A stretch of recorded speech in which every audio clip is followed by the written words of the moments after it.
রাতে একটা দুঃস্বপ্নে ঘুমটা ভেঙে গেল। এমন ভয়ানক স্বপ্ন কখনো এর আগে আসেনি। তনিমা আপ্রোচ দোয়া পড়তে পড়তে ডাইনিং রুমে গেল। গ্লাসে জল ঢেলে খেয়ে বারান্দায় গিয়ে বসলো। মেয়েটা তার কই সে কিছুই জানে না। কেন যে এমন করলো? জিমিনের বাবা তারিকুল ইসলাম ভেতর দিয়ে একটু অন্যরকম। দুনিয়ার সবকিছু সে সহ্য করতে পারবে, তবে অসম্মান নয়। কত আদর যত্ন নিয়ে জিমিনকে মানুষ করেছেন, পড়ালেখা করিয়েছেন, কখনো কখনো কিছুতে বাধা দেয়নি। ওর সাথের যখন সবার বিয়ে গেল তখনও পড়িয়েছেন মেয়েকে। সেই মেয়ে পরিবারের কোনো সম্মান রাখলো না। সব শেষ, সবকিছুই শেষ। বাড়ির মেয়ে যেদিন বাড়ির অসম্মান করে পালিয়ে গেল, সেদিন রাতে জিমিন সব জিনিস সবকিছু বাড়ি থেকে ফেলে দিয়েছিল তারিকুল। মনে ব্যথা পেয়েছেন তো? জিমিনকে সেদিনের মনে মনে কবরে শুইয়ে দিয়েছিলেন সে। ওই মেয়ে তার জন্য মৃত। বন্ধুদের সঙ্গে কক্সবাজার যাওয়ার থেকে শুরু করে কত আবদার রেখেছেন, তার ফল তো পেলেনি। সবাই যখন বলতো মেয়ে মানুষ, এত নাচন কুদন ভালো না, একটা বিয়া করিয়া দাও সময় থাকতে থাকতে, তখন তরিকুল মেয়ের হয়ে সাফাই গিয়েছিলেন, তার ঢাল হয়েছিলেন। জিমিন একটাই সমস্যা, যুবরাজ রাজনীতি করে, আর সে রাজনীতি জিমিনের বড্ড অপছন্দের। আর বিয়ে করে স্বামীকে নিজের মতো করে গুছিয়ে নিলেই তো হতো। রাজনীতি করে তো কি হয়েছে? ওই ছেলের কত ক্ষমতা সেই সম্পর্কে ধারণা আছে? ওই দিন যুবরাজ যখন জিম্মি জিম্মি করেছিলেন তাদের, তখন লজ্জার চোখে চোখ তুলে তাকানোর সাহস না পেয়ে পাগলের মতো সব কর্মকাণ্ড করেছে। পাগল ভাবুক, ওই প্রশ্নের তো জবাব নেই, তাই পাগল হয়ে হা হয় তার চোখে থাকুক। তনিমার চোখ দিয়ে জল গড়িয়ে পড়ল। এই রাতটা শেষ হয়ে ভোরের আলো ফুটবে কখন? সাইড বক্সে তখন লো ভলিউমে একটা গান বাজছে, প্রেম আমার ও প্রেম আমার। সেই গানের সঙ্গে কে যেন শেষ বাজাচ্ছে আর গুনগুন করছে সেই বদ্ধ ঘরটিতে। কালো হুডি পরা লোকটার মুখে এতক্ষণ ভয়ানক দেখতে সেই মুখোশটা ছিল, সেটা সে খুলে টেবিলের ওপর রেখেছে।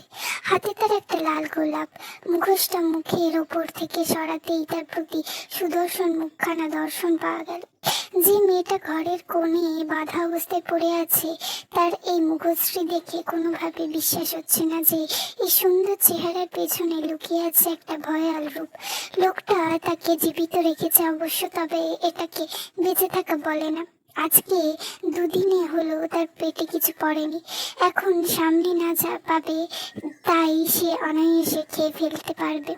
এই সুদর্শন পুরুষটা কত যত্ন নিয়ে সিগারেট দিয়ে তার শরীরের গোপনীয় স্থানগুলো ঝলসিয়ে দিতে একবারও পরোয়া করেনি।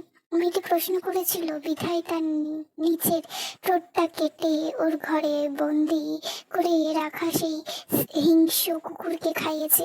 লোকটা মুচকি হাসি দিয়ে উঠে দাঁড়ায়, এক পা দুই পা করে মেয়েটির দিকে এগিয়ে এসে হাঁটু গেড়ে বসে চোখের সামনে থেকে চুলগুলো আলতো করে পরম যত্নে সরিয়ে দিয়ে হাতটা ছুঁয়ে বলে, কি করে পারলে তার সঙ্গে সংসার করবে? বলে কথা দিয়েছিলে তাকে চিরদিনের মতো ছেড়ে অন্য কারোর বাসরে গা ভাসাতে। লোকটি মেয়েটির হাতের মেহেন্দির দিকে ভালো করে তাকালো। এই রং যে তার মস্তিষ্কে নিউরন কার্ফিং জারি করে, এই রং সে কিছুতেই সহ্য করতে পারছে না, অসহ্যকর ঠেকছে। মেয়েটির আতঙ্ক তখন যেন আকাশচুম্বী। ভয়ে আর আতঙ্কের মিশ্র অনুভূতিতে সে স্তব্ধ, কেবল কাঁপছে তার শরীর। মেয়েটি কথা বলার মতো অবস্থায় নেই। ঠোঁটটা কাটার পর মুখ থেকে সরু করে চোখ সবকিছুই ফুলে ফেঁপে উঠেছে। তবুও সে গুঙ্গিয়ে গুঙ্গিয়ে কেবল বোঝাতে চাইল, আমায় মেরো না, আমার সংসার জীবনের ফুলটা এভাবে ছিঁড়ে ফেলো না, আমায় আমার স্বামীর কাছে ফিরতে দাও।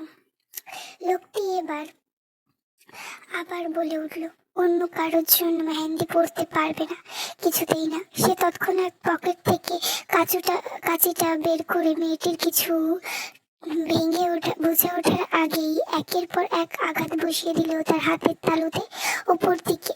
যেখানে যেখানে মেহেন্দির রং ছিল সব ঢেকে দিল। তখন সে গতির বেগ বাড়ালো, শক্তি বেড়ে গেল। হাতের চামড়া বেদ করে মাংসের আবরণ হা করে বেরিয়ে এলো। লোকটির সেদিকে খেয়াল নেই। সড়ক কেটে যাওয়ার পর মেয়েটি সেই কখনোই কাতরাতে দম ছাড়লো। তাতেও যেন খুনের খুদের স্বাদ মিটল না।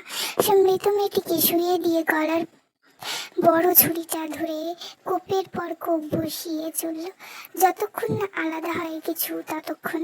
গলার থেকে বেরিয়ে আসা রক্তে সে রঞ্জিত। তার তো এই গন্ধটাই দরকার ছিল। সে ফ্লোরে ছড়িয়ে পড়া রক্তগুলো হাতে মেখে আনন্দ লাভ করলো। গালে মুখে ছিটকে আসার পরও সেই রক্ত ইচ্ছে করে সে মুখে মাখলো, নাকের কাছে দিয়ে চোখ বুঝলো। তবে একটা কাজ করা বাকি।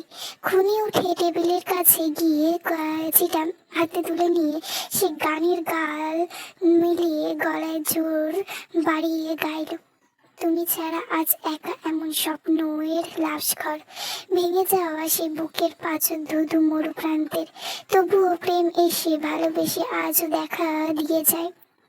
যেই ছুতে চাই আমি হাত বাড়াই, কেন দূরে সরে যাই। প্রেম আমার, ওহো প্রেম আমার।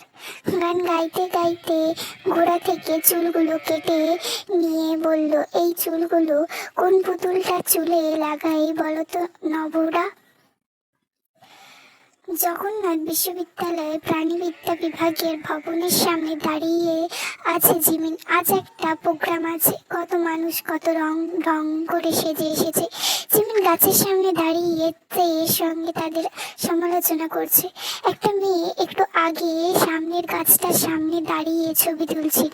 তাকে দেখে আর জিমিন দুজনে বলাবলি করলো, দেখ দেখ মেয়েটা নিজেকে দীপিকা ভাবছে। লাগছে তো হিরো আলমের বউ। খালি সাজলেই হয় না, সেভাবে তাকে কত সুন্দর না লাগছে। বলি দুজনে যে কি হাসি। পাশে দুটো ছেলে যাচ্ছিল, তাকে দেখে জিমিনকে বললো, এই জিমিন, ওইটা তোর আর একটা আমার। জিমিন মুখ বাঁকিয়ে বলল, না না, সব তুই রেখে দে, আমি ভালো হয়ে গেছি। সে কি রে, কেমন করে হলি? কারো দর্শন পেয়ে ভালো হয়ে গেছি রে, এখন ওই বান্দারে পেলেই হয়েছে। জিমিন তার ওড়নাটা নাড়িয়ে নাড়িয়ে কথা বলছিল। হঠাৎ অনুভব করলো কেউ ওর ওড়নার পেছন থেকে হাত দিয়েছে। ওই সালা সুগা নিশ্চয়ই। আজকে সে সুগাকে এমন একটা ঘুষি দেবে না, একেবারে বংশের ভবিষ্যৎ অন্ধকার হয়ে যাবে মাইরি। জিমিন গালি দেওয়ার জন্য পেছনে তাকাতেই দেখলো একটা কালো মতো ছেলে তার ওড়নাটা টেনে ধরেছে। তার সঙ্গে আরেকটা ছেলে আছে। জিমিন রেগে কিছু বলতে যাবে, তার আগে পাশের ছেলেটা বলল, বেশি তেজ এখানে চলে না। আমাদের ভাই রাজনীতি করে। ছাত্রলীগ চেনো মেয়ে? ছাত্রলীগ নাকি গতকালই, তাতে আমার কি? রাজনীতির কোনো চ্যাপ্টারে বুঝি লেখা আছে মেয়ে দেখলেই ওড়না টেনে ধরতে হবে?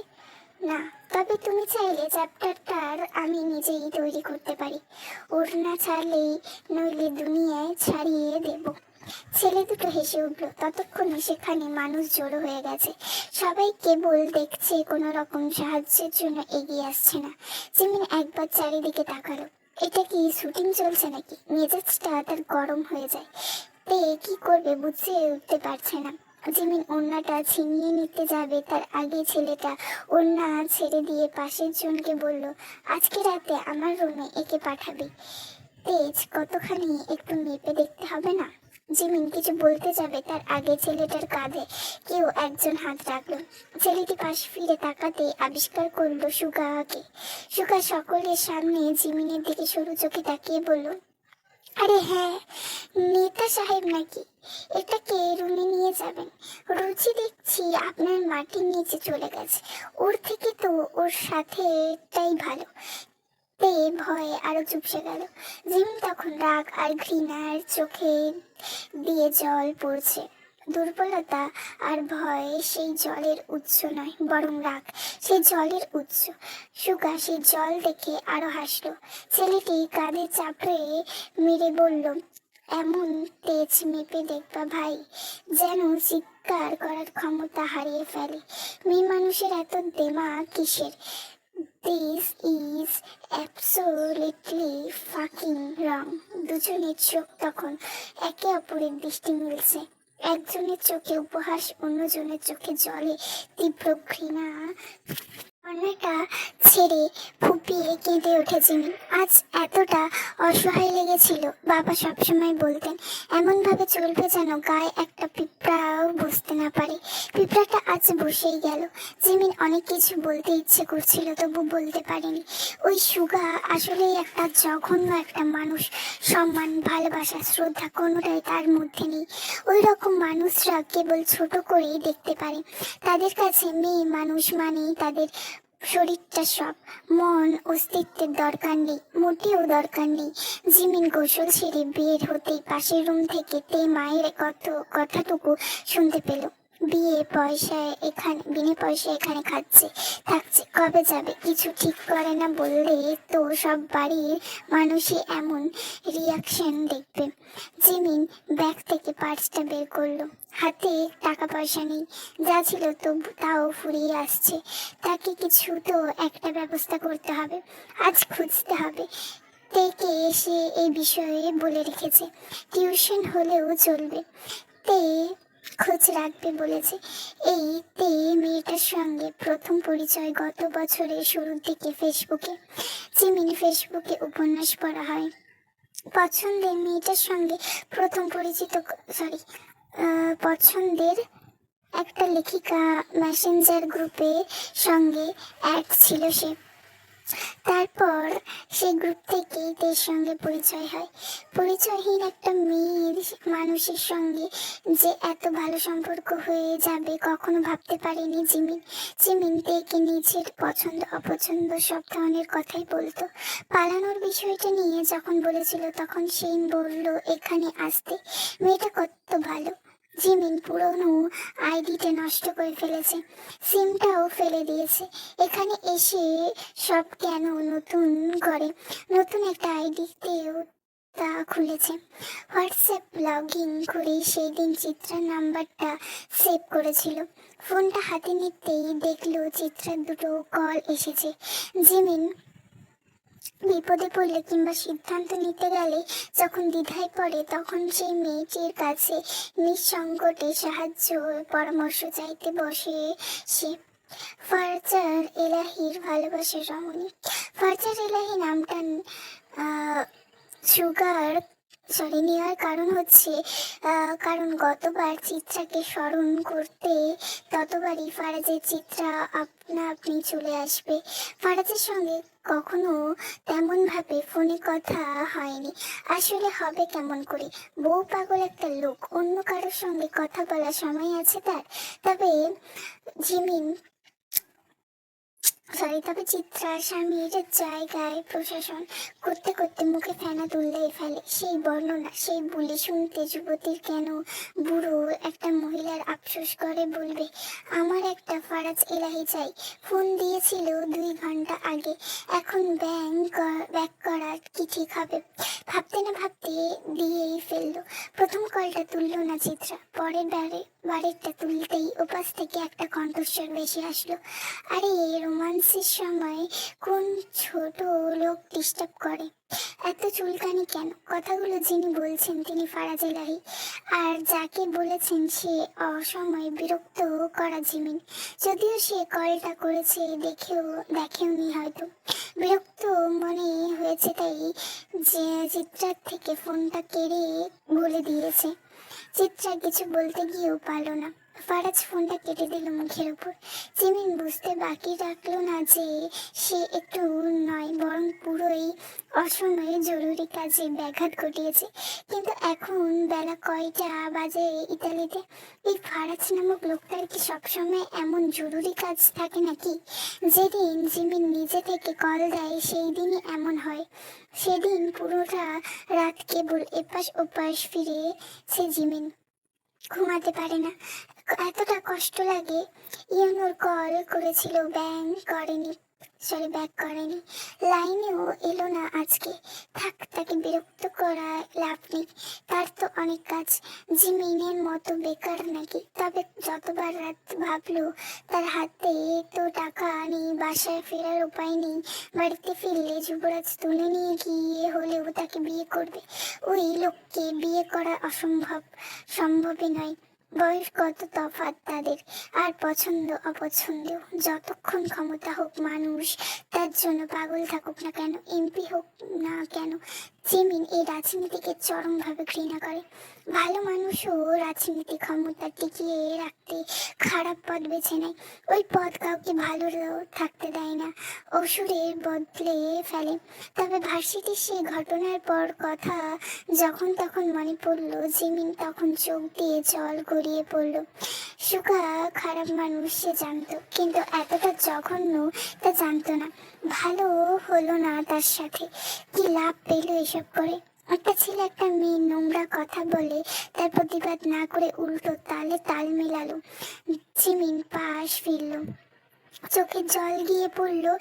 জিমিন, তুই তো দুর্বল না, জানোয়ারকে জানোয়ারই ভাববি, মানুষ ভাবার দরকার নেই। আর সুগার থেকে এর চেয়ে বেশি কি বা আশা করিস তুই? সকালবেলা পুরান ঢাকা অলিগলি ভেদ করে হেঁটে গেল দূরে জগন্নাথ বিশ্ববিদ্যালয়ের ফটকা চোখে পড়ে। চারিদিকে গাছপালা, বিজ্ঞান অনুষদের চারপাশে কতগুলো কৃষ্ণচূড়া ফুল, কি সুন্দর দেখতে যে লাগে। আজকে সকাল থেকে সুগা দেখতে পায়নি সে, ভালোই হয়েছে। ওই লোককে দেখতে ঘৃণার শরীর জ্বলবে। ক্লাস শেষে বের হতেই তের ফোনে একটা কল এলো, সে রিসিভ করে কথা বললে জিমিন জানালো, জানিস তোর জন্য একটা গুড নিউজ আর আমার জন্য একটা ব্যাড নিউজ আছে। কোনটা শুনবি আগে? দুটোই একসাথে বল। তোর জন্য চাকরি পেয়েছি, একটা ছাত্রী পড়াতে হবে। আহামরি খুশির কিছু নয়, একটা ছাত্রী পড়ালে কতই বা বেতন পাওয়া যাবে, থাকা খাওয়া চলাফেরা খরচ উঠে যাবে। আর যাবে কিভাবে? যে মেয়েকে পড়াতে হবে সে 1 নম্বরের কবেট শুনলাম। মেয়ে মানুষ তো, তার মা আবার মহিলা টিচার চায়, তাও এমন মহিলা টিচার যে তাদের বাড়িতে থাকতে পারবে আর 24 ঘন্টা টাইম দিয়ে মেয়েকে সোজা করতে পারবে বদ থেকে। তার মানে তুই যেখানে থাকতে পারবি, খেতে পারবি, মাস শেষে ভালো মাইনে আছে, এছাড়া তোর দরকারি জিনিসপত্রের খরচ তো তারাই দেবে। জিমিনের মন খুশিতে ঝলঝল করে ওঠে। তবে এত সুযোগ সুবিধা কি এখনকার যুগে কেউ কাউকে দেয়? একটু বেশি বেশি হয়ে যাচ্ছে না? এর সঙ্গে হাঁটতে হাঁটতে জিমিন শান্ত চন্তরে দিকে এগিয়ে যেতেই দেখলো সেখানে সুগার বাইকটা দাঁড় করানো। সেখানেই কেবল সে সুগার বাইকটা রাখা সেটা বললেও ভুল হবে, কারণ সেখানে জাংকুক সহ আরো অনেকগুলো ছেলে ছিল। সুগাকে সবাই ঘিরে রেখেছে। প্রথম দেখায় যে কারো লাগতে পারে কোনো মানুষ মরে গেছে আর সবাই তাকে দেখার জন্য ভিড় করেছে। জিমিন গানের শব্দ পেয়ে 2 পা এগিয়ে যেতেই দেখলো ভিড়ের মধ্যে একটা ছেলে বসে আছে। দুপাশের মানুষ তার দিকে হা করে তাকিয়ে আছে মনোযোগ সহকারে। সে এগিয়ে গিয়ে ভালো করে তাকালো সেই ছেলেটির দিকে। ডান হাতে কালো ব্রিটের ব্রেসলেট পরা, গলায় কালো মতো একটা লকেট, মনে তো হচ্ছে কালো একটা কাইটনের সঙ্গে গিটারের মতন দেখতে একটা লকেট লাগানো। ছেলেটি পরনে একটা চেক শার্ট, ঝাঁকড়া চুলগুলো পড়ে আছে চোখের সামনে, শার্টের সঙ্গে রোদ চশমা ঝুলানো। জিমিন কাছে আসতেই সেই ছেলেটির তীক্ষ্ণ চাহনি তার দৃষ্টির সঙ্গে মিলিত হয়। ছেলেটি গিটারটা কোলে নিয়ে টুংটাং শব্দ তুলে দিশার চোখের দিকে চেয়ে গান ধরল। আমি তোমাকে আরো কাছে থেকে, তুমি আমাকে আরো কাছে থেকে, আমি তোমাকে আরো কাছে থেকে, তুমি আমাকে আরো কাছে থেকে। যদি জানতে চাও তবে ভালোবাসা দাও, ভালোবাসা নাও, ভালোবাসা দাও, ভালোবাসা নাও। হঠাৎ আকাশ ভেদ করে বৃষ্টি নামে। তারা দেয় জিমিনকে যাওয়ার জন্য। তবে জিমিন একইভাবে চেয়ে থাকে সুগার দিকে। মানুষজন জায়গা ছেড়ে কোথাও নড়ছে না। সুগার এই বৃষ্টি ভেজা গানের আসর ছেড়ে কোথাও যাওয়া যায় নাকি? তে আর জিমিন সামনে গিয়ে দুটো মেয়ে যাচ্ছিল। তাদের মধ্যেকার একজন জিমিন তেকে বলে, আরে খবর পেয়েছো? কি? ওই ছাত্রলীগ নেতা আর তার চামচা এখন হসপিটালে ভর্তি। আল্লাহ জানে, কাল তো ভালো ছিল, কে এমন ভাবে পশুর ন্যায় পেটাতে পারে, জানো কিছু? তে মাথা দুপাশে নাড়ালো, সে জানে না কিছু। তবে মেয়ে দুটো চলে যেতে একবার সুগার দিকে তাকালো, তারপর জিমিনের হিসিয়ে করে বলল, কিরে, আমার তো মনে হচ্ছে সুগা ভাই মেরেছে, তুই কি কিছু জানিস নাকি? জিমিন দৃষ্টি এবার আরো গভীর ভাবে মিলিয়ে সুগার দৃষ্টির সঙ্গে। দুজনের দৃষ্টি একে অপরের দিকে, তবুও কেউ কারোর সঙ্গে কথা বলছে না। জিমিন সুগার দিকে তাকিয়ে শেষবার মনে মনে শুধিয়ে বলল, আপনি যে সেই ছেলে দুটোকে কুত্তার মতো উদাম কেলেছেন তা বুঝতে জিমিনের ন্যানো সেকেন্ডও খরচা করতে হয়নি। আহা সুগা ভাই, আপনার এতগুলো রূপ নিয়ে চলাফেরা করতে বুঝি একটু কষ্ট হয় না? জিমিন ব্যাগ গোছাতে গোছাতে সন্ধ্যা হয়। এখন মনটা ফুরফুর লাগছে। লাগার কারণ আছে, ওই যে সুগা যে কেলানি দিয়েছে, শালার ঘরের শালার জন্য কত লিটার চোখের পানি অপচয় হয়ে গেল রে। এসব কত কষ্ট করে বাঁচিয়ে রেখেছিল সে। ইয়নুর সঙ্গে যেদিন তার বিয়ে হবে সেদিন একটু কান্না করতে হবে না? না কাঁদলে বিয়ের ফিলিংস আসে নাকি? কিন্তু এত দামি মেকআপটা যদি খাল্লাস হয়ে যায়। তে ওই বাড়ির ঠিকানা জিমিনকে দিয়েছে, জিনজিনিয়ার বাড়িটা। নামটা এত খেয়াল করেনি। আগে তো ওই এলাকায় গিয়ে পৌঁছাতে হবে। যাওয়ার সময় তে এমন ভাবে কাঁদছিল যেন জিমিন মরে টরে গেছে, আর কখনো দেখা হবে না। আর ওর মাকে দেখো, সে তো কত ঢং করে বলল, এখান থেকে গেলেই পারতে না। ইস কি ঢং! অথচ পাশের রুমে জিমিন এখনো না যাওয়ার কেন তা নিয়ে কাহিনী করছে। ছ্যা ছ্যা। বাড়ির সামনে দাঁড়িয়ে জিমিন তেকে আবার কল দেয়। ভুল কোনো ঠিকানা দিল না তো? তে নিশ্চিত হয়ে জানালো তার দেওয়া ঠিকানায় কোনো ভুল নেই। ভুল হতেই পারে না। জিমিন গেটের সামনে দাঁড়িয়ে আরো একবার নাম ফলকের দিকে স্থির দৃষ্টিতে তাকিয়ে রইল। বাড়ির নাম ইয়ঙ্গি মিন কুঠির। এই ঘুরে ফিরে ইয়ঙ্গি রাখতে হলো। ধ্যাত, যেখানে যাই সেখানেই ওই সুগা চলে আসে, আর ভালো লাগে না রে। তবে যাই হোক, বাংলাদেশে কতই বা ইয়ঙ্গি আছে কে জানে। সুগার সঙ্গে এই বাড়ির কোনো সম্পর্ক থাকতে পারে না, এটা অন্য কোনো বাড়ি হবে। জিমিন দারোয়ানকে বলে ভেতরে ঢুকতে গেল। একটা কালো পিরমিও ভেতর থেকে বের হচ্ছে। প্রথমে দেখতে পায়নি জিমিন, আচমকা গাড়ির সামনে পড়তেই থমকে যায় সে। ড্রাইভিং সিটে বসা ব্যক্তিকে দেখার আগে সে গ্লাস নামিয়ে আঙ্গুল বের করে ইশারা করে তৃষাকে কাছে আসার জন্য। তৃষা কাছে এসে দাঁড়াতে থমকে যায়। একই সঙ্গে থমকে যায় সেই মানুষটি। দুজন একসাথে বলে ওঠে, ইয়নো আপনি? জিমিন তুমি?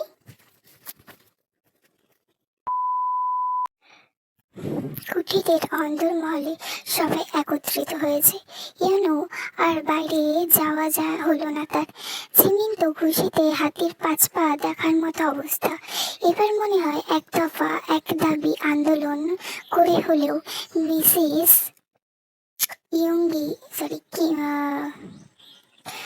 মিন তাকে এই যাত্রায় হতেই হবে। কিন্তু এমন ভদ্রলোককে পটাতে হলেও নিজের ভদ্র লোক হওয়াটা আগে অতীব গুরুত্বপূর্ণ। জিমিন মনে মনে ঠিক করে নিয়েছে এখন থেকে সে একেবারে নম্র ভদ্র আচরণ করবে, কম কথা বলবে, এমন ভাবে থাকবে যেন সে গালি নামক শব্দটা সে জানেই না, 20 বছরের জীবনে প্রথম শুনলো। তাকে এমন ভাব বজায় রাখতে হবে যেন সে মুখ খুললে বলতে পারে, আমি কালি নালি খালি জালি সব শব্দ শুনেছি। এমা, এই গালি আবার কি? ওই যে মুরগির পেটে যে গিলা থাকে না, ওইটার কথা বলছেন নাকি? জিম কাজের মেয়েকে দিয়ে আগেই জিমিনের জন্য রুম ঠিকঠাক করে রেখেছে। প্রথম যখন জিমিনকে দেখলেন তখন কিছুক্ষণ হাঁ করে চেয়ে রইলেন। মেয়েরা তো ভারী সুন্দর, পটল ছেঁড়া চোখ, গাল গোলগাল একটা মুখ, চুলগুলো যেন একটা কি সুন্দর কোঁকড়ানো এবং ভীষণ লম্বা, তবুও তো ভীষণ মিষ্টি দেখতে। তাছাড়া মেয়ের ব্যবহার দেখছো, পারিবারিক শিক্ষা আছে বলতে হবে। তবে জিম সবচেয়ে বেশি খুশি তো তখন হয়েছে যখন জানলেন জিমিন আর ইউনো একে অপরকে আগে থেকে চেনে। ছেলে তার মেয়েদের সাথেও কথা বলে তাহলে যাক, ভালোই হলো। ছেলের যদি এই যাত্রায় কাউকে মনে ধরে, একটা গতি হয়, ভালোই হবে। জিমিনকে পই পই করে বললেন, শোনো মা, আমার মেয়ে লিসা কিন্তু হারে বজ্জাত স্বভাবের একটা মেয়ে। কাজ ছাড়া দুনিয়ার সব অকাজ কুকাজ যে সে এক্সপার্ট। সারাদিন কোরিয়ান ড্রামা দেখে। ওই যে সুন্দর সুন্দর কোরিয়ান ছেলে আছে কতগুলো, ওগুলোকে ওপ্পা না আপ্পা ওইসব ও ডাকে। রাতে ওদের ছবি বালিশের নিচে রেখে না ঘুমালে তার নাকি স্বপ্নের ব্যাঘাত ঘটে। দেখো, আমি খালি টিউশনের জন্য তোমাকে রাখিনি, ওকে সারাদিন নিজের সঙ্গে রেখো, মানুষ করবে বলে রেখেছি। তোমার টাকা পয়সা যাবতীয় খরচা নিয়ে কিছু চিন্তা করতে হবে না, তুমি খালি মেয়েটাকে মানুষ করে দাও। মাথায় তার প্রেম পীড়িতের ভূত, এই ভূত তুমি থেরাপি দিয়ে ছাড়িয়ে দাও। 2 বছর ধরে ইন্টার পড়ে আছে, এইচএসসি দেওয়ার আর হচ্ছে না। এসএসসিটা অনেক কষ্ট করে দিয়েছে সে, তাও কোনো মতে পাশ করে। ওর সাথে মেয়েরা পড়ালেখায় ভালো ছিল, ওটাকে ঘুষ দিয়ে সব দেওয়ানোর জন্য রাজি করেছিলাম। কত কাহিনী। জিনের কথা শুনে প্রথমে জিমিনের মাথাটা ভনভন করে উঠল, কি একটা অবস্থা। পরে ভাবলো, হবু নর্মদিনী তো, একটু সাহায্য সহযোগিতা তো সে ফকির মেশকিনদেরও কেউ করে, আর ননদ কে করতে পারবে না? এত ছোট লোক না সে। জিমিন লিসার সঙ্গে পরিচয় হয়ে একেবারে রুমে গেল। বড় লোকের সব বড় লোকই কারবার। এত আলিশান রুম, বারান্দায় দাঁড়িয়ে ডান দিকটায় তাকালেই অনেকটা দূরে বাতি দেখতে পেল। ভালোই একটা আলো, অন্ধকার তো, তাও রাতের বেলা। এত বুঝলো না ওইখানে কি থাকতে পারে। তবে কিছুক্ষণের মাঝেই তার রুমে ইয়োনো প্রবেশ করলো। তারপর জিজ্ঞেস করলো, কোনো অসুবিধা হচ্ছে না তো? জিমিন আর চোখে একবার ইয়োনোর বুকের দিকে তাকিয়ে পরক্ষণে বলল, আপনি খালি গায়ে জিম করবেন, গোসল করে এসে নগ্ন বুকে আয়নার সামনে দাঁড়িয়ে থাকবেন, আর সেই সব আমি মাঝে সাঝে উকি ঝুঁকি মেরে দেখব। এর চেয়ে সুবিধা আর কি হতে পারে? কি চুপ কেন, কথা বলো। জিমিনের হুঁশ ফিরতেই সে বলল, আরে না না, অসুবিধা হবে কেন? যেই সুবিধা আপনারা দিচ্ছেন, তবে এখনো ভাবতে পারছি না আমার সঙ্গে এমন ভাবে হয়ে যাবে, আর এখন থেকে সাক্ষাৎটা রোজ হবে। মুচকি হেসে বলল, চা নাকি কফি? চা আমার জন্য বেশি কমফর্ট, তবে আজকে একটু কফি হলে ভালোই হবে। ওয়েট, আমি বানাচ্ছি, তারপর ছাদে গিয়ে না হয় কথা বলবো। এই সময় কেন ভয় হচ্ছে? ছাদ থেকে ফেলবো না, ভয় কিসের? আরে না না, ভয় হবে কেন? তবে আজকে এই বাড়িতে এলাম, আপনার বোনের টিচার আমি, বাড়ির মানুষ কি মনে করবে? টিচার হওয়ার আগে কিন্তু পরিচয়টা আমার সঙ্গে হয়েছিল। তা ঠিক। জিমিন মুচকি হাসলো। ছাদে এসে দুজনে কার শীতে পাশাপাশি বসে আছে। রাত তখন অনেকটাই হয়েছে, শহরের আলো নিচে ঝলমল করছে, তবে ওপরে আকাশ পুরো অন্যরকম। আধখানা চাঁদ ভেসে আসছে, আশেপাশে অগণিত তারা। ইয়েনো চুপচাপ চাঁদের দিকে তাকিয়ে রইল কিছুক্ষণ, তারপর বলল, চাঁদটাকে যত দেখি ততই মনে হয় ও একেবারে নিঃসঙ্গ। কোটি কোটি তারা আছে চারপাশে, তবুও সে কত একা। জিমিন হালকা হেসে জবাব দিল, চাঁদের এই নিঃসঙ্গতাই তো ওকে আলাদা করছে।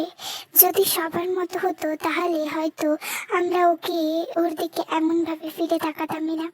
ইয়েনো দীর্ঘশ্বাস ফেলে বলল, কিন্তু আলাদা হয়ে থাকাটা কি সুখের? আমাদের জীবনও তো এমন, ভিড়ের মধ্যে থেকেও একঘেয়ে হয়ে যাই আমরা। এই একাকিত্ব কি আদৌ সুখ দেয়? জীবন একটু থেমে গভীর হলো। হয়তো এটাই বাস্তবতা। সবাই ভাবে তার চারপাশে অনেক মানুষ আছে, কিন্তু শেষমেশ নিজের লড়াইটা একাই করতে হয়। হাওয়া একটু জোরে বইল, চিমিনের চুল উড়ল বাতাসে। ইয়নো চুপচাপ তাকিয়ে রইল। চিমিন এবার বলল, আপনি কি খেয়াল করেছেন, দিনের আকাশে আমরা চাঁদকে দেখি না, কিন্তু সে তখনও থাকে। জীবনের অনেক সম্পর্ক এমন, চোখে দেখা যায় না অথচ আছে। ইয়নো মৃদু হেসে সায় দিল, হ্যাঁ, হয়তো আমারও তাই। সব কথা বলি না, তবু আকাশের মতোই চুপচাপ পাশে থেকে যাই। আচ্ছা, তুমি খেয়াল করেছো, শহরটা দিনে যত কোলাহল করে, রাতে ততটাই একা হয়ে যায়। জিমিন চায়ের কাপটা আঁকড়ে ধরে বলল, শহরে একা হয় না, একা হই আমরা। দিনের ভিড়ে সেটা বুঝি না, রাতে আকাশে নিচে টের পাই। ইয়েনো হালকা হেসে ফেলল, তুমি সবকিছু এত দার্শনিক ভাবে দেখো কেন? এটা দার্শনিক নয়, এটাই তো বাস্তবতা। আমরা কত দৌড়াই, কত হাসি আনন্দ করি, অথচ শেষমেশ নিজেদের ঘরে ফিরে আসবার চুপচাপ হয়ে যাই। সত্যি কথা বলতে কি, আমি মাঝে মাঝে ভয় পাই ভবিষ্যৎ নিয়ে। এই যে পড়াশোনা, কাজ, শেষমেশ কি এসবের ভিড়ই আমাদেরকে হারিয়ে যেতে হবে? ইয়েনো গম্ভীর হলো, আলাদা হয়ে থাকা সহজ নয়, আবার ভিড়ের মধ্যে মিশে নিজের মতো থাকা কঠিন। এই তো আমাদের লড়াই। কিছুক্ষণ তারা চুপ করে রইল। ওপরে তারাগুলো মিটমিট কেমন জ্বলছে, তাকিয়ে আছে তাদের দিকে। জিমিন নড়ে চড়ে বলল, আপনি কাউকে ভালোবাসিয়েছেন কখনো? ভালোবাসার মতো সৌভাগ্য আমার জীবনে আসেনি, তবে একজনকে ভালোবাসতে দেখেছি, ধ্বংস হতে দেখেছি খুব কাছ থেকে। একতরফা ভালোবাসার ক্ষমতা সেদিন অনুভব করেছিলাম। জিমিন চুপচাপ শুনছিল। ইয়ানো পুনরায় ধীরে বলল, অদ্ভুত না? একতরফা ভালোবাসা মানুষকে যতটা কষ্ট দেয় ততটাই বাঁচিয়ে রাখে। মনে হয় কেউ জানুক না জানুক, আমি অন্তত তাকে ভালোবেসেছি। এইটুকুই আমার বেঁচে থাকার কারণ, আমার জন্য এইটুকুই সান্ত্বনা। জিমিন ম্লান হেসে সায় দিল, কিন্তু সান্ত্বনা চিরকাল টেকে না। একসময় সে ভালোবাসা একাকিত্ব হয়ে ফিরে আসে। দুজনেই কিছুক্ষণ চুপচাপ, বাতাসে কেবল ঝাপটার কাগজের শব্দ। ইয়েনো এবার গম্ভীর হয়ে বলল, ভালোবাসার আসল ভয়টা কোথায় জানে? শুরুতে নয়, শেষের দিকে, যখন বুঝি সব শেষ হয়ে যাচ্ছে, তবু বুকের ভেতর অনুভূতি থেকে যাচ্ছে, ভালোবাসা থেকে যাচ্ছে। বিচ্ছেদ আসলে ভালোবাসাকে মারে না, বরং আরো জাগিয়ে তোলে। জিমিন ধীরে ধীরে মাথা নাড়ল, তার চোখ কোথাও দূরে। হয়তো ঠিকই, ভালোবাসা তো শেষ হয় না, শুধু মানুষগুলো আলাদা হয়ে যায়। আমরা ভাবি, বুঝি, দেখি, আসলে ভুলতে পারি না, বরং নীরব ভেতর আরো তীব্র হয়ে ওঠে ভালোবাসার ক্ষত। ইয়েনো মৃদু হেসে বলল, তাহলে কি ভালোবাসা মানেই শেষমেশ একাকিত্ব? জিমিন উত্তর দিল না। হাওয়ার ঝাপটায় তার চুল এলোমেলো হলো। সে কেবল দম নিয়ে বলল, হয়তো। তবু মানুষ বারবার ভালোবাসে, কারণ একাকিত্বের ভেতর যে শূন্যতা, সেটা ঢাকতে হলেও ভালোবাসতে হয়। বারবার, শতবার, নতুন কাউকে নয়, একজনকেই বহুবার। জানো, আমি মাঝে মাঝে ভাবি, আমরা এত ভেতরের কথা আকাশের সঙ্গে বলি, অথচ একে অপরকে বলার সাহস হয় না। জিমিন কাপ থেকে শেষ চুমুক নিয়ে উঠে উত্তর দিল, কারণ আমরা জানি কথা বললে হয়তো বাস্তবটা পাল্টে যাবে, আর আমরা কেউ হয়তো চাই না সেটা। জিমিন এবার ইউনোর দিকে তাকালো। ইউনো আর তাকালো না, কেবল বলল, চলো নেমে যাই, রাত অনেক হলো, আকাশ থাক তার মতো, আমরা আমাদের বাস্তবতায় ফিরি। রাতের আকাশ ঘন অন্ধকারে ঢাকা। দূরের শহরের একটা মৃদু বাতি আর ধূসর আলো ফাঁকে ফাঁকে ছায়া ফেলছে। রাস্তার ধারে দাঁড়ানো বাইকগুলো লাইট ঝলমল হচ্ছে, ইঞ্জিনের তাপে বাতাসে কেঁপে উঠছে ক্ষণে ক্ষণে। সুগা হেলমেট ঠিক করে বসে আছে বাইকে, তার পাশে দলমতের কিছু সদস্য প্রস্তুত। তার দলের একজন জিজ্ঞেস করলো। সুগা শুধু মাথা নাড়লো, কোনো শব্দ নেই। সুগার উপরের দিকে কালো লেদারের জ্যাকেট, কাঁধ এবং কোমরের চারপাশে প্যাডিং দিয়ে তৈরি। জ্যাকেটের পেছনে সূক্ষ্ম স্ট্রাইপ, যা বাইকের লাইটে ঝলমল করছে। নিচে পড়া ড্রাগ ট্রে বা ব্ল্যাক ফিল্ডের টিক্স, পায়ে মোটর সাইকেলের বুট। পায়ের গোড়ালি পর্যন্ত ঢেকে রাখে যাতে ব্রেক বা স্টাইলের সময় সে নিরাপদ থাকে। হাতে কালো ফ্লিডের গ্লাভস। রেস শুরু হলো। রাতে নিস্তব্ধতা ভাঙলো বাইকের গর্জন দিয়ে। সুগার হাত পা চোখ সবকিছুই এক ছন্দে। বাইক যেন তার অঙ্গ প্রত্যঙ্গের অংশ। চারপাশে অন্য দল, রাস্তার বাঘ আসল। সুগার নিখুঁত কন্ট্রোল বাইক নেগেটিভ করলো। বাতাস কেটে যাচ্ছে, চুলগুলো হেলমেটের ভেতরেও উড়ছে। প্রতিক্ষণ চেষ্টা করছে তাকে পেছনে ফেলার, কিন্তু সুগার চপলতা এবং অভিজ্ঞতা সবকিছু ঝাঁপিয়ে গেছে। শেষ লম্বা সরাসরি পথ। শেষে ফ্ল্যাগের কাছে পৌঁছাতেই সুগা জিতল। রেসের শেষে বাইক থামিয়ে হেলমেট খুলল। সবাই গড়ছে, তাকে চেয়ার আপ করছে। দলের সবাই পানি, হুইস্কি, ড্রিঙ্ক নিয়ে তার দিকে ছুটে এলো। চিৎকার করে হাত তুলে চেয়ার করতে থাকলো। দেখছিস, আমরা জানতাম তুই পারবি সুগা, কেউ একজন বলে উঠল। সুগার দলের লেডি বাইকার হাতে পানির বোতল। সে এগিয়ে দিতে যাবে তখনই হেরে যাওয়া প্রতিক্ষণ বলে উঠল, হেরে গেছি তো কি হয়েছে এলিশা, তুমি আজকে রাতটা আমার সঙ্গে কাটিয়ে আমায় জিতিয়ে দাও না। এলিশার সুগার দিকে তাকাতেও এলো না। সে বাইকের ওপর হেলমেটটা রেখে নিচে নেমে বলা নেই কওয়া নেই একে অপরের ঘুষি মারতে থাকলো ছেলেটিকে। সরি এলো বাতারি।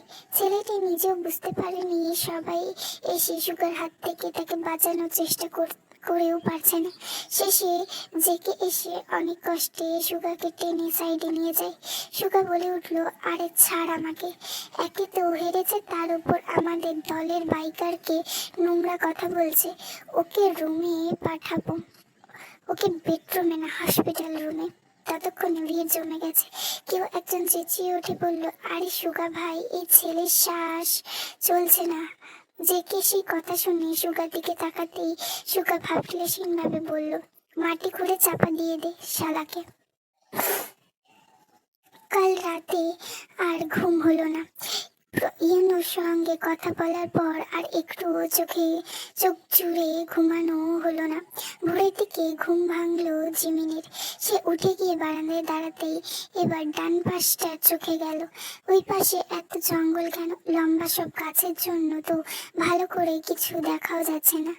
জিমিন একটু হাঁটাহাঁটি করা দরকার। সে পানি খেয়ে ফ্রেশ হয়ে নিচে নেমে এলো। বাড়ির বাইরে যাবে কি যাবে না ভাবতে ভাবতে চলে গেল। কত বিঘা জমির উপর এই কুঠির? আচ্ছা, ইউনু নামের শেষে তো দেওয়ান পদবী, তাহলে বাড়ির নামে নেওয়াজ কেন? অদ্ভুত তো ভীষণ।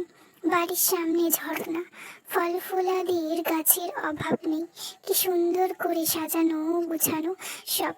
জিমিন হাঁটতে হাঁটতে এগিয়ে গেল আরো সামনের দিকে। এখনো পুরোপুরি আলো ফোটেনি। জিমিন হাঁটতে হাঁটতে কখন সে জঙ্গলের দিকে পৌঁছে গেছে। এদিকটার আসার পর বুঝতে পারলো ফোনটা সে রুমে রেখে এসেছে। এমন অন্ধকার, একটা হাতে বানানো বন, যাও সূর্যের আলো ছিল। এদিকটার আসার পর সেই অবশিষ্ট আলোগুলো অন্ধকারে বদলে গেল। জঙ্গলটা একটা সময় ফুরিয়ে গেল।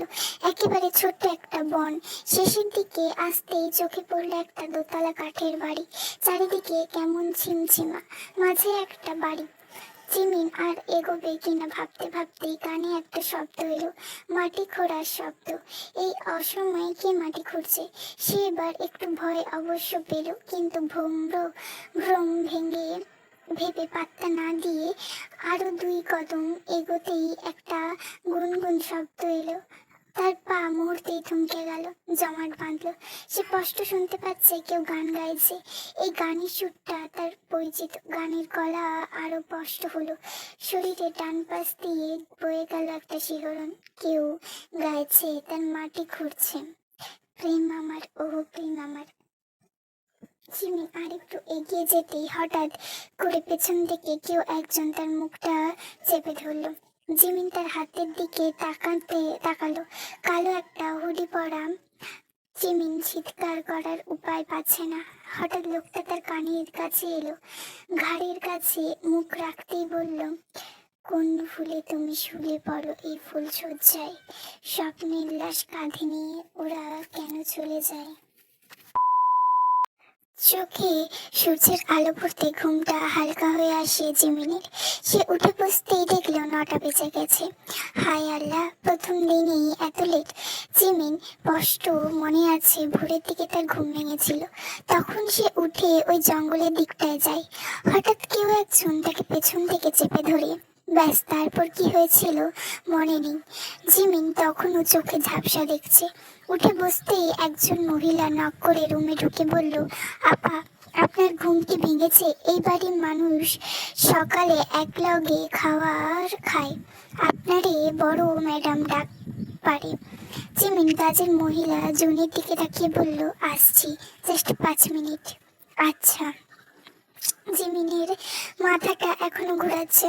সে বারান্দায় গিয়ে ডান পাশের ওই জঙ্গলের দিকে তাকিয়ে জলদি ভেতরে ঢুকিয়ে পড়ল। স্বপ্ন নাকি সত্যি দেখেছে এখন নিজেই মনে পড়ছে না। নাস্তার টেবিলে এসে বসতেই জিন হেসে বলল, শরীর অসুস্থ নাকি? না, তবে কেমন যেন একটা লাগছে। নাস্তা করে নাও, সব ঠিক হয়ে যাবে। জিমিন টেবিলে ইউনোকে খুঁজলো, অথচ পেল না। এখন মুখ ফুটে জিজ্ঞেস তো করতে পারবে না হবু শাশুড়িকে, ওগো মা, শুনছেন? আপনার ডাউনলোড করা ওই হ্যান্ডসাম সকাল সকাল তার চাঁদ মুখখানা দর্শন না দিলেই কমবে গেল। সুখা এসে বসতেই জিমিন বলল, আজ থেকে পড়ালেখা লিসা এসে বসতেই জিমিন বলল, আজ থেকে পড়ালেখা শুরু করতে হবে কিন্তু।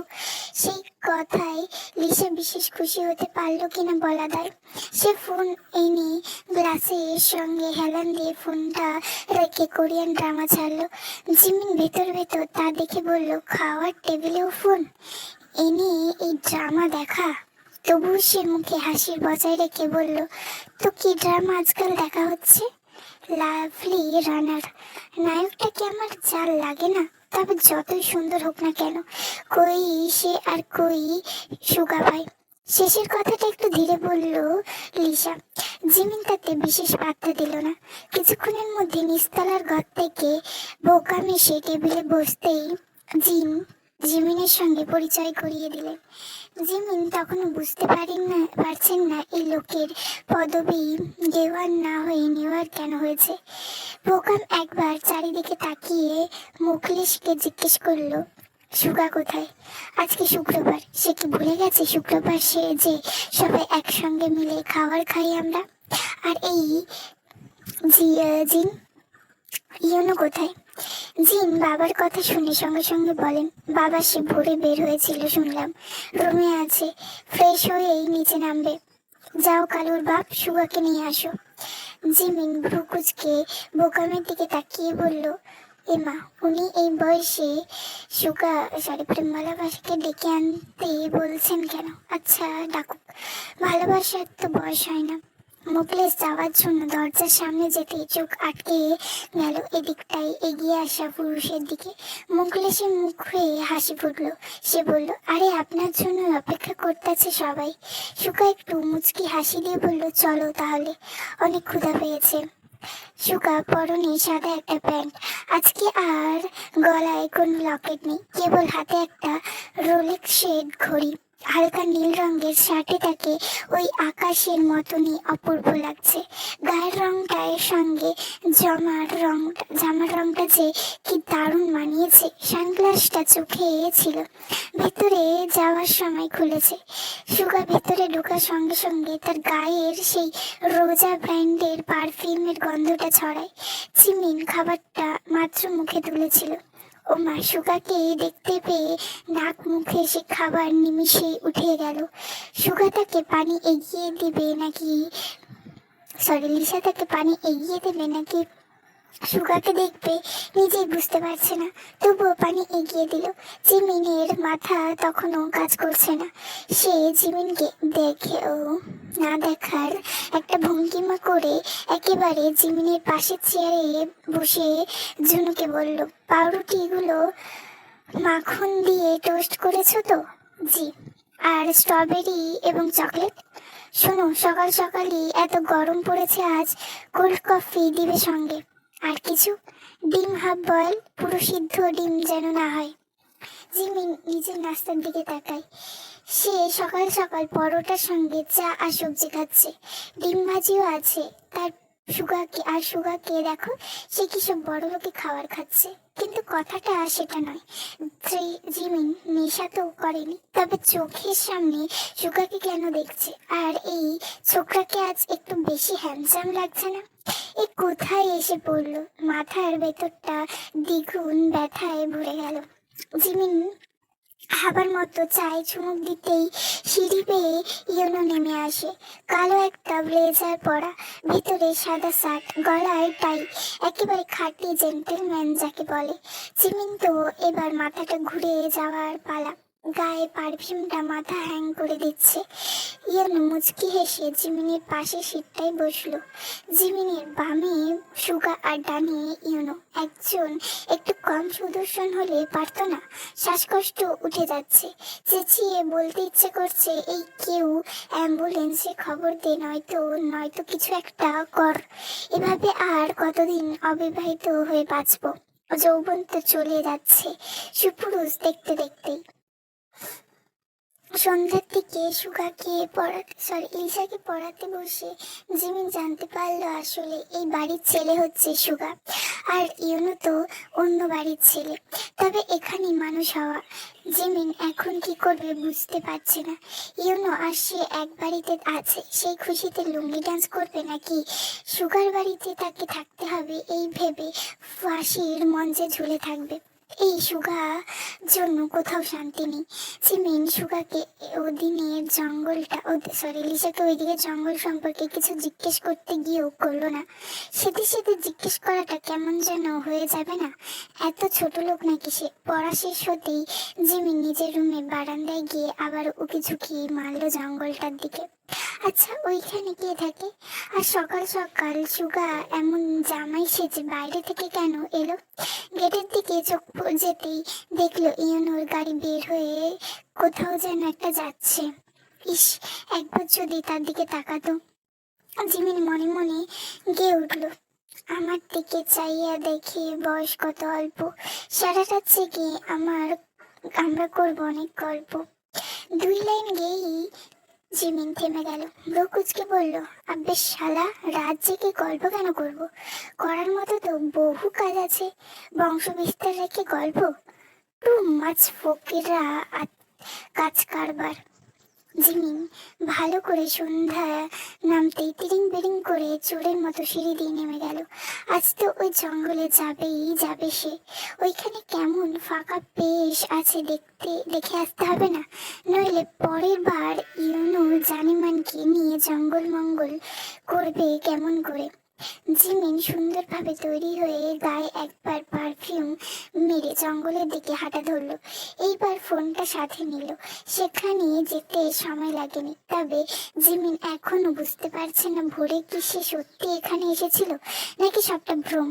আর যদি সত্যিই হয়, তাহলে কে তাকে রুমে এনে বিছানায় শুয়ে দিয়েছে? ওমা, আশিক জিন নয় তো? এমনিতেও জিমিন একটু সুন্দর মানুষ, এদিকে মানুষ তাকে বিরক্ত করে, অন্যদিকে ভূতে। কি নজলেস বিষয়। জিমিন জঙ্গল পেরিয়ে শেষে গিয়ে দেখলো একটা কাঠের বাড়ি। নিচের দিকে তার আবার থাই গ্লাস দেওয়া পুরনো একটা বাতি জ্বলছে। নইলে তো অন্ধকার গুদাম হয়ে যেত এই জঙ্গলটা। জিমিন কেন জানি বাড়িটার প্রতি আকর্ষণ তৈরি হলো। আচ্ছা, সে দেখছে এমন প্রতিতক্ত বাড়িতে অনেক টাকা পয়সা পাওয়া যায়, খুঁজে দেখবে নাকি? জিমিন থাই গ্লাসের সামনে গিয়ে খোলার চেষ্টা করতেই সেটা খুলে গেল। সে কথা না বাড়িয়ে ভেতরে ঢুকে পড়লো। ভেতরে সব ফার্নিচার, কালো রঙের অদ্ভুত সব অ্যান্টিকের জিনিসপত্র। জিমিন পানির শব্দ পেল, সেই সঙ্গে আরো বেশ কিছু শব্দ কানে এলো তার। আরেকটু সামনে যেতেই একটা ওপেন কিচেন দেখলো। একটা লোক কিচেনে কি সব করছে। পেছন থেকে কেবল পিঠময় দেখতে পাওয়া যাচ্ছে।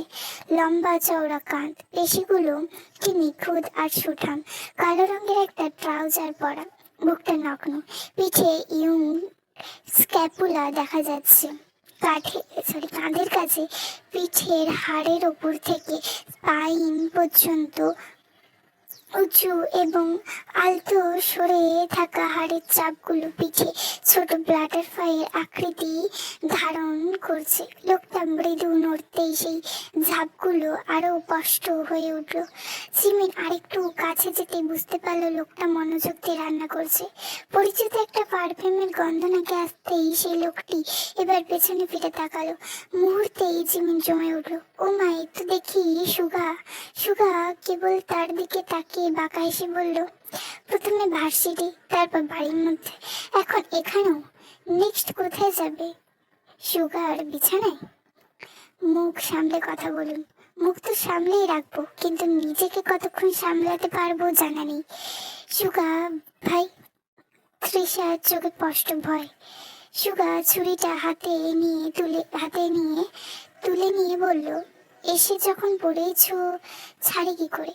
সে গুনগুন করে উঠল, welcome to my dark side. Suga একটু একটু করে এগিয়ে আসে জিমিনের দিকে। জিমিন একটা ঢোক গিলে পেছনে ওর জন্য প্রস্তুত হতে এক মুহূর্তে সুগা জিমিনের গলা চেপে ধরে একেবারে নিজের কাছে নিয়ে আসে। সুগার উত্তপ্ত নিঃশ্বাসের পতন জিমিনের শরীরে পড়তেই জিমিনের শরীর ঠান্ডা হয়ে গেল। গলাটা এই লোক এত জোরে চেপে ধরেছে। জিমিন ছাড়ানোর চেষ্টা করতেই সুগা তার হাত দুটোকে এক করে পেছনের দিকে নিয়ে জোরে করে চেপে ধরে। জিমিন রাগে তখন ফেটে একাকার, মুখটা লাল হয়ে উঠেছে। সুগা তা দেখে বোধহয় আনন্দই পাচ্ছে। সে একবার জিমিনের ঠোঁটের দিকে তাকায়, একেবারে কাছে এসে নমনীয় কণ্ঠে বলে, এটা জাহান্নাম জিমিন, এখানে তোমার স্বাগতম। বলে জিমিনকে ছেড়ে দেয় সুগা। ধাক্কাটা এত জোরেই ছিল যে নিজেকে সামলাতে জিমিনের ভালোই কষ্ট হয়েছে। কোনো মতে জিমিন নিজেকে সামলে উঠে দাঁড়িয়ে বলে, আপনি মানুষ নাকি জানোয়ার? আমার গায়ে হাত দেওয়ার অধিকার কে দিয়েছে আপনাকে? আমি কি এমন সর্বনাশ করেছি আপনার? আমার বাড়ির মধ্যে অনুমতি ব্যতীত প্রবেশ নিষিদ্ধ। জবাব দাও, কেন এসেছো জুনিয়র এখানে? আমি কি জানি আপনার এই পাগলখানায় আসা নর্মাল মানুষের জন্য নিষিদ্ধ? সুগা জিমিনের দিকে এগিয়ে আসতেই জিমিন 2 কদম পিছিয়ে যায়। সুগা তা দেখে থেমে গিয়ে বলল, আরেকটু বাজে বকলে না, থাপড়ে মুখের জিওগ্রাফি বদলে দেব। বদলাতে আমিও অনেক কিছু জানি। আমার বাল জানো তুমি। মুখে লাগাম টানুন সুগা ভাই। তোর ভাইয়ার গোষ্ঠীর তুষ্টি আমি গেলাম। আর কখনো এই বালের বাড়িতে আসবো না। এটা বাড়ি হলো? মনে হচ্ছে ভ্যাম্পায়ারের বাড়িতে ভুলে করে ঢুকে পড়েছি। তুমি ওই ভুল করে ঢুকতেই পারবা, বের হওয়ার ক্ষমতা নেই। যাচ্ছি। সুগা পেছন থেকে জিমিনের হাত ধরে পুনরায় তাকে নিজের কাছে টেনে আনে। এবার আর আঘাত নয়।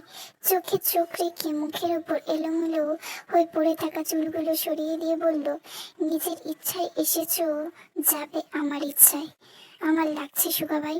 বারবার ভাইয়া বলে হৃদয়ের ক্ষত বাড়িয়ে দিও না সোনা। সুগা জিমিনকে উল্টো ঘোরায়। জিমিনের চুলগুলো একবার পেছন থেকে স্পর্শ করে মুখ গুজে দেয়। নিমিষেই তার চোখ দুটো বন্ধ হয়ে আসে। জিমিন যেন একেবারে সহ্য হচ্ছে না এসব। সে চ্যাট করে উঠে, আপনার ক্ষতের মধ্যে আমি লবণ ছিটিয়ে দেব। দেখো সোনা, তুমি নিজেকে বেশি সুন্দরী আর সাহসী ভাবছো বোধ হয়। সুগা তোমাকে এখনো ধরেইনি।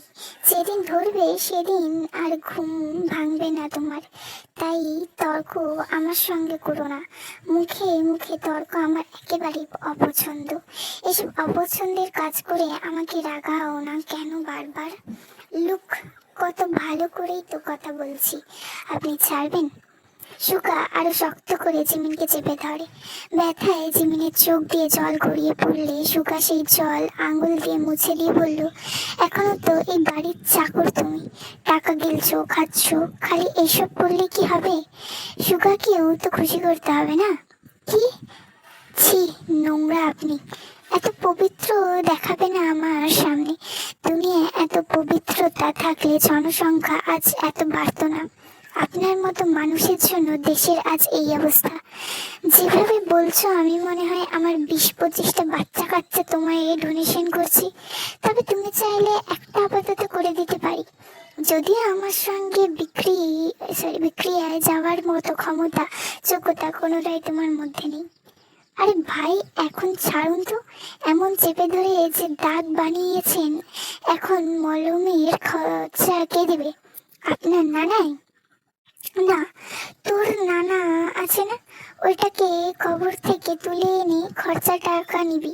তোর মতো প্রোডাক্টের ওপর তো একমাত্র ডেট ওভার ফেন্সিডিল খাওয়ার পাবলিক ছাড়া কেউ ইনভেস্ট করবে না। আর আমার ভেতরে তো কুতকুতানি নেই যে তোর পেছনে টাকা ঢালবো। সুন্দরী হলে না হয় ভেবে দেখতাম। জিমিন মুখ ফুলিয়ে গালি দেয় সুগাকে মনে মনে। এই লোকের মুখের কি ছিঁড়ি, একেবারে যেন লাগাম ছাড়া রেশের গরু। সুগা তৃষাকে জিমিনকে ছেড়ে দিতেই জিমিন বলল, আপনি একদম ভালো না সুগা ভাই, কথা দিলাম আর কখনো আমায় এদিকটাই দেখবেন না। আপনি আমার ভার্সিটি সিনিয়র কেবল, এটুকুই জানি আমি। এছাড়া আপনার সঙ্গে আমার কোনো সম্পর্ক নেই। আপনাদের বাড়ির মেয়েকে পড়াই, এখানে থাকার সুযোগ দেওয়ার হয়েছে, এটুকুই আমার পরিচয়। মুখে এটা বলেই মনে মনে জিমিন বলল, তারা বেটা শয়তান, আমার সঙ্গে সুযোগ পেয়ে আজ এমন করলি না? তোর ভাইয়ের বউ হয়ে যদি তোর উপর অত্যাচার না করি তবে আমিও জিমিন না। আজকে রাতটা আমার ঘরেই থেকে যাও। মাথা আপনার শেষ। এই মাথা আর দেশের কোনো কাজে লাগবে না। মাথা কাজে না লাগুক, শরীরটা তো কারো না কারো কাজে লাগবে। কার? তোমার। আপনার শরীর দিয়ে আমি কি করব? নিজের শরীরটাই তো সামলাতে পারি না।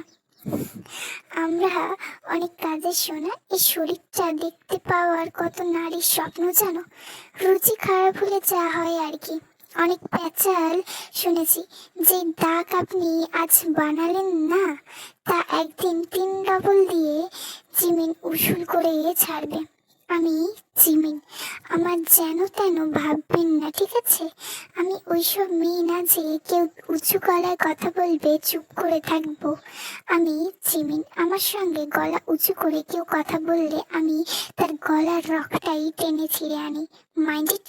সুগা তাকিয়ে বাঁকা আসলো, তবে বলল, আই লাইক ইট। গল্পের সাসপেন্স থ্রিল না থাকলে নিরামিষ লাগে। জিমিন সুগা কাছে আসতেই এবার জিমিন দেয় এক দৌড়। তবে তাড়াহুড়োয় থাই গ্লাসটা দেখেনি, একটা বাড়ি খেয়ে ধপাস করে পড়ে যায়। সুগা তখনও ভাবলেশীন ভাবে তাকিয়ে রয়, যেন কিছু হলোই না। জিমিন সামলে উঠে দাঁড়াতেই সুগা ফ্রিজ থেকে স্ট্রবেরি বের করে সেটা চকলেটের সঙ্গে মাখিয়ে মুখে দিয়ে বলল, পরের বার এলে পারফিউমটা বদলে আসবে।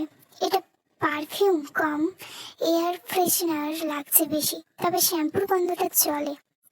জিমিন কপালে হাত ঘষতে ঘষতে উঠে দাঁড়ালো, তারপর এক দৌড়ে বাইরে চলে গিয়ে বলল, পরের বার এলে ডাস্টবিনের ময়লা নিয়ে আসবো সুগা ভাই আপনার জন্য। চিন্তা নেই সোনা, ওই ময়লা তো আমি তোমাকেই খাওয়াবো, জলদি এনে ফেলো।